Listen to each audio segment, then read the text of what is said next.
200ಕ್ಕೂ ಹೆಚ್ಚು ಗ್ರಾಮಸ್ಥರಿಗೆ food poison ಆಗಿರುವಂತದ್ದು. ಪ್ರಸಾದ ಸೇವಿಸಿದಂತಹ ಗ್ರಾಮಸ್ಥರು ಆಸ್ಪತ್ರೆಗೆ ದಾಖಲಾಗಿದ್ದಾರೆ. ದೇವನಹಳ್ಳಿ ತಾಲೂಕಿನ ಬೆಟ್ಟೇನಹಳ್ಳಿ ಗ್ರಾಮದಲ್ಲಿ ನಡೆದಿರುವಂತಹ ಘಟನೆ. ಗ್ರಾಮದಲ್ಲಿರುವಂತಹ ಜನರಿಗೆ ಆರೋಗ್ಯ ಸಿಬ್ಬಂದಿಯಿಂದ ಪ್ರಾಥಮಿಕ ಚಿಕಿತ್ಸೆಯನ್ನು ಕೊಡಿಸಲಾಗ್ತಾ ಇದೆ. ತೀವ್ರ ಅಸ್ವಸ್ಥರಾದವರನ್ನ ಆಂಬ್ಯುಲೆನ್ಸ್ ಮೂಲಕ ಆಸ್ಪತ್ರೆಗೆ ಶಿಫ್ಟ್ ಮಾಡಲಾಗಿದೆ. ಘಟನೆಯಿಂದಾಗಿ ಗ್ರಾಮಸ್ಥರಲ್ಲಿ ಆತಂಕ ಕೂಡ ಹೆಚ್ಚಾಗಿದೆ. ಆಸ್ಪತ್ರೆಗೆ ಜಿಲ್ಲಾ ಆರೋಗ್ಯಾಧಿಕಾರಿ ಲಕ್ಕಾ ಕೃಷ್ಣರೆಡ್ಡಿ ಭೇಟಿಯನ್ನು ಕೊಟ್ಟಿರುವಂತದ್ದು. ಆರೋಗ್ಯನ ವಿಚಾರಿಸಿದ್ದಾರೆ ಜಿಲ್ಲಾ ಆರೋಗ್ಯ ಅಧಿಕಾರಿಗಳು. ಎಲ್ಲರಿಗೂ ಕೂಡ ಫುಡ್ ಪಾಯ್ಸನ್ ಆಗಿರುವಂತದ್ದು. ತೀವ್ರ ಅಸ್ವಸ್ಥರಾದವರನ್ನ ಆಂಬ್ಯುಲೆನ್ಸ್ ಮೂಲಕ ಆಸ್ಪತ್ರೆಗೆ ಶಿಫ್ಟ್ ಮಾಡಲಾಗಿದೆ.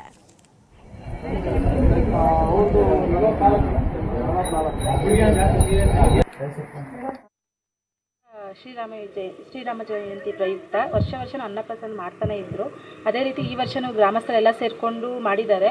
ಬಟ್ ನನಗೆ ಏನಾಗಿದೆ ಅಂತ ಗೊತ್ತಿಲ್ಲ. ಕೆಲವರಿಗೆ ಫುಡ್ ಪಾಯ್ಸನ್ ಆಗಿದೆ, ವಾಮಿಟು, ಲೂಸ್ ಮೋಷನ್ ಆಗಿದೆ. ಕೆಲವ್ರನ್ನ ಗೌರ್ಮೆಂಟ್ ಹಾಸ್ಪಿಟಲ್ಗೆ ಸೇರಿಸಿದ್ದೀರಿ, ಕೆಲವ್ರನ್ನ ಖಾಸಗಿ ಆಸ್ಪತ್ರೆಗೆ ಸೇರಿಸಿದ್ದೀರಿ. ಯಾರಿಗೇನು ತೊಂದರೆ ಇಲ್ಲ. ಬಟ್ ಲೂಸ್ ಮೋಷನ್ನು, ವಾಮಿಟು, ಸುಸ್ತಾಗೋದ್ರಿಂದ ಎಲ್ಲರೂ ಆರೋಗ್ಯವಾಗಿದ್ದಾರೆ, ತೊಂದರೆ ಏನಿಲ್ಲ. ಸೊ ನೋಡ್ಬೇಕು ಏನಾಗಿದೆ ಅಂತ.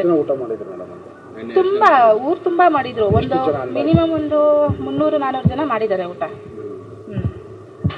ಯಾರಿಗೂ ಏನು ಅಷ್ಟೊಂದು ಏನು ಪ್ರಾಬ್ಲಮ್ ಏನಿಲ್ಲ. ಪ್ರತಿ ವರ್ಷ ಶ್ರೀರಾಮ ಜಯಂತಿ ಪ್ರಯುಕ್ತ ವರ್ಷ ಅನ್ನಪ್ರಸಾದ ಮಾಡ್ತಾನೆ ಇದ್ರು. ಅದೇ ರೀತಿ ಈ ವರ್ಷನೂ ಗ್ರಾಮಸ್ಥರೆಲ್ಲ ಸೇರಿಕೊಂಡು ಮಾಡಿದ್ದಾರೆ. ಬಟ್ ನನಗೆ ಏನಾಗಿದೆ ಅಂತ ಗೊತ್ತಿಲ್ಲ. ಕೆಲವರಿಗೆ ಫುಡ್ ಪಾಯ್ಸನ್ ಆಗಿದೆ, ವಾಮಿಟು, ಲೂಸ್ ಮೋಷನ್ ಆಗಿದೆ. ಕೆಲವ್ರನ್ನ ಗೌರ್ಮೆಂಟ್ ಹಾಸ್ಪಿಟಲ್ಗೆ ಸೇರಿಸಿದ್ದೀರಿ, ಕೆಲವ್ರನ್ನ ಖಾಸಗಿ ಆಸ್ಪತ್ರೆಗೆ ಸೇರಿಸಿದ್ದೀರಿ. ಯಾರಿಗೇನು ತೊಂದರೆ ಇಲ್ಲ.